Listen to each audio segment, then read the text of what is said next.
How to fix video export issues in Windows 10 free video editor. Some Windows 10 users ask me how to fix this issue. Okay, let's do it. Open Video Editor app, then open Settings. Scroll down and find Video Settings section.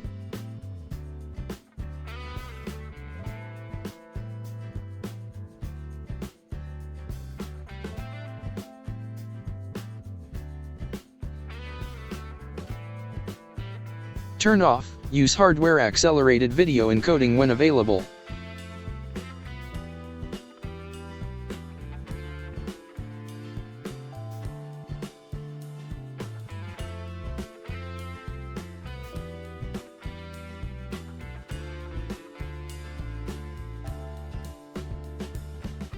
Turn this off if there are issues with the way your exported video looks.